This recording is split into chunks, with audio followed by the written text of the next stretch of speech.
Yo, what is good, Knicks Nation? Welcome back to Knicks Media. This is Richie, and the New York Knicks pulled off a crazy comeback against the Cleveland Cavaliers in their first game at Madison Square Garden in over 9 months. And I know it is only the preseason, so we shouldn't be too excited, but Knicks fans deserve to get excited for games like this after seeing our young core play together and play phenomenally in the fourth quarter. We were down by so much. We had a really fun lineup to finish off the game in the fourth quarter, and we pulled off the comeback. So in this video, I'll be breaking down my thoughts of it, my initial reaction, some breakdowns of individual players. You guys know the drill. If you guys are new to the channel, make sure you subscribe for all the latest New York Knicks content, and hit that thumbs up button if you enjoy the video. With that being said, let's jump right into my review. So I'm sorry this video is uploaded a little after the game. I actually was live on my other YouTube channel about the Jets. I have an annual thing where it's an AFC East roundtable where I debate with the Jets rivals, Bills, all that stuff. So I was watching the Knicks game while live at the same time. So I was multitasking. So unfortunately, I didn't get to watch the whole second half. I wasn't immersed into it. I was like watching them come back while I was like talking about the Jets. It was a crazy multitasking experience, but I was so happy to see the Knicks come back, and we saw a breakout performance from Kevin Knox. Kevin Knox hit 2 clutch threes. He had a crazy alley-oop. He had 15 points, shot efficiently. I'm pretty sure it was 3 for 5 from beyond the arc. So Kevin Knox, he needed a game like this in the preseason before the regular season in order for him to light that fire within him. He needs that confidence. And I feel like Kevin Knox, his problem has been not hitting those shots, not hitting the open threes. And what did he do? He was 3 for 5. He hit the 3-pointers when it mattered most in the fourth quarter. So it's good to see that he has ice in his veins and he got the minutes late in the fourth quarter and he showed up. And listen, I'm a big Kevin Knox believer. I don't think that he's a bust. I know a lot of Knicks fans do. And I also feel like a lot of Knicks fans have hope in Kevin. They want to see him. They're rooting for him. Like, come on, Kev. We want to see Summer League Kevin. Because if you look at his performance when he was a rookie in the Summer League, he looked like he was the next coming of Giannis / Kevin Durant. So it was good to see Knox play well, and it was just an overall fun Knicks game to watch because it started off rough and ended up really rough. We were down by like 20 points or so, and then we ended up coming back. So another good performance is rookie Emmanuel Quickly. He got all the minutes at that point guard spot in the fourth quarter. He looked really impressive to me. I'm going to pull up the stats real quick. So Emmanuel Quickly, he finished with, in his first game, getting significant minutes. So again, this is his only second game because he only played in that second game against the Pistons. So this is his second game playing for the New York Knicks. So Emmanuel Quickly played 24 minutes. He had 9 points and 7 assists. That's a really interesting stat. He did not shoot efficiently from the field. He only shot 3 for 11. I'm not worried about that. I feel like his shots will fall, especially he's just getting his first minutes in the NBA action, first time playing at Madison Square Garden as a New York Knicks, so his shots will fall. But what stood out to me about Emmanuel Quickly is his energy. He is all over the place. First of all, he's quick. No pun intended.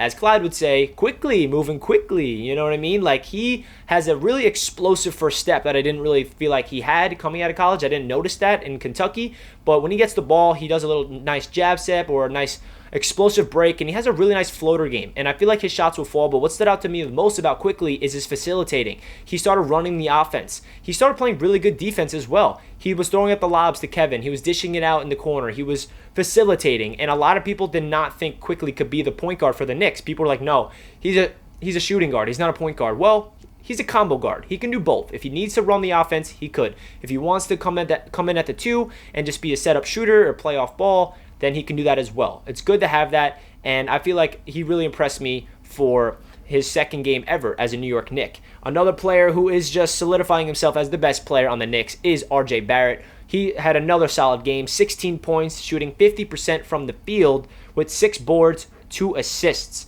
So R.J. Barrett, another thing about him, he hit 3 for 3 from the free throw line.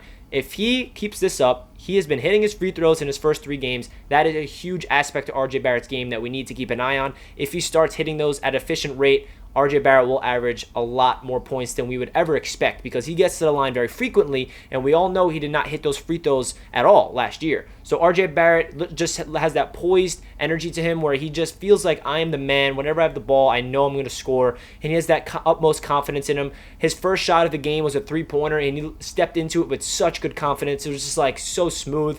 The one thing I will say about RJ Barrett, which is nothing about him, it's just the way the Knicks utilize him. He did not shoot the ball for the first 6 minutes of the game. I was watching the game like, yo, Why are there no plays running for RJ? It's all Elfrid Payton and Julius Randle. They're not letting RJ touch the ball. I don't understand. Is it the coach's decision, or is it the players just not giving him the opportunity to create for others and stuff? RJ Barrett is a very unselfish basketball player, so he's not going to score every time he touches the ball, but they need to try to get him in ISO, try to get him in pick and roll opportunities, because he's very good and we don't utilize him more than we should on offense, and that's my take on him. Another really good performance was Mitchell Robinson. Mitchell Robinson had a very interesting game because he started off with 2 early fouls in the first 2 minutes. And right away, even Clyde said, Mitchell Robinson, to me, he has not showed up this year preseason. There's no improvements, and this is a big year for him. And Clyde was right. And talking about Clyde for a second, so fantastic to see Clyde Frazier back in the Garden with Mike Breen. I am a huge Clyde Frazier fan, like every single Knicks fan is, so I'm just very thankful that we have Clyde still broadcasting for the New York Knicks. But Mitchell Robinson, he finished the game with 13 points, 10 rebounds, so we got a double-double, 1 assist, 5 for 7 from the field, and 4 block shots, and 3 for 4 from the line.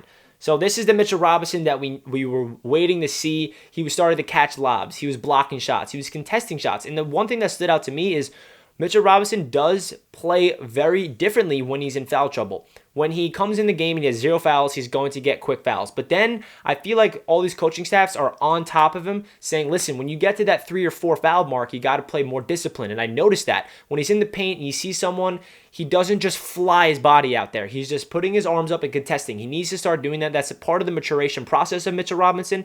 I feel like he's on the right track, and it is a little concern. I know a lot of Knicks fans are like, yo, what's going on with Mitchell Robinson? Like, is he okay? So he needed a game like this to see, like, no, Mitchell Robinson's still there. He can still get double-digit rebounds. He can still put up points. He can still block shots. And that's what we saw from Mitchell Robinson. So an overall great performance from him.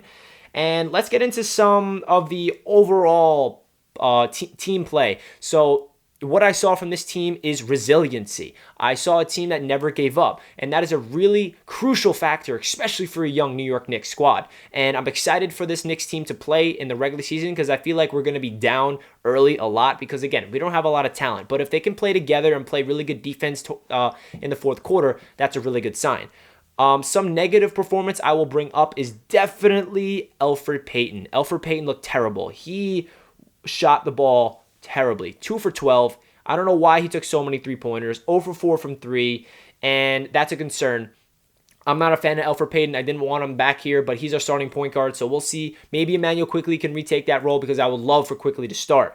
Obi Toppin, he definitely had an okay game. He didn't have a game like his rookie debut, but he put up 8 points and 7 boards. I'm okay with that. He shot very efficiently, 4 for 6. It's not one of those games where you're like, whoa, Obi Toppin is the man. He did his job. He had a crazy emphatic dunk at the end of the game. He hit his shots when necessary. He had a nice mid-range game, and he was efficient, and he had 7 boards. So a good game from the Rook. But listen, the New York Knicks season starts next week, and I'm so excited. Our last preseason game is on Friday against the Cavaliers. We are 2-1 on the preseason. And listen, one thing I want to talk about before I end the video is the lineup at the end of the game was so fun to watch. Can that be the starting lineup for the future? I hope so, because listen, Obi Toppin was the oldest player on the court during this lineup. And let me read it to you. This was the lineup towards the end of the game that finished the game and won us the game. It was Emmanuel Quickly at the 1, RJ Barrett at the 2, Kevin Knox at the 3, Obi Toppin at the 4, Mitchell Robinson at the 5. That is a lineup that every single Knicks fan, I guarantee you, will be behind and love. If you don't agree with that lineup, let me know in the comments. If you do want that lineup to be the starting 5, let me know as well, because this lineup is so fun to watch. It's crazy that Obi Toppin is the oldest player in this lineup as a rookie. Wow. But maybe if they're not the starters, I understand we have veterans that we need to start like Alec Burks, and I know that Julius Randle is probably going to get started over Obi Toppin, which is frustrating, but it's unrealistic for these guys to start together. But I really hope that these 5 get minutes, and maybe this is the 5 players that finish off games, because I know a lot of people overreact over Tom Thibodeau's starting 5, and me as well. But we have to put into consideration that whoever starts the game doesn't mean they necessarily end the game. It matters who plays in the fourth quarter, who gets the more minutes, because just because you start doesn't mean you finish. And I feel like Tom Thibodeau understands that. And even, like I said, just because there's a starting five doesn't mean that same starting five is going to play in the fourth quarter. And we saw that tonight. And I really loved this five on the floor together. They're young, they're energetic, they're flying up and down the floor. They were playing really good defense towards the end of the game. And it was an overall really entertaining game for the New York Knicks. And we also have to realize this Cleveland Cavaliers team is really bad. They sat like almost their whole entire team. And there's a lot of no-names that I'd never even heard of that actually played pretty decently. So we cannot overreact over this win. It was just a really good thing to see. Kevin Knox hit clutch jump shots. It was good to see Dennis Smith Jr. get some. He started the game off rough, and then he started getting a lot of steals, and he hit a clutch three-pointer. So it was just a lot that from the New York Knicks young core that we saw from tonight. And that's the number one thing that I'm taking into account for this season is we want to see the young core develop. We want to see them play together. And that's what we saw in the fourth quarter. They started playing defense together. They were moving the ball around. They were throwing up lobs. They looked like they were having fun. RJ Barrett had a crazy no-look pass to Obi Toppin cutting down the baseline. So it was just an overall really entertaining game. Let me know in the comment section your thoughts of the game and hit that thumbs up if you enjoyed. I'll catch you guys in my next video. Let's go Knicks! Peace out, guys.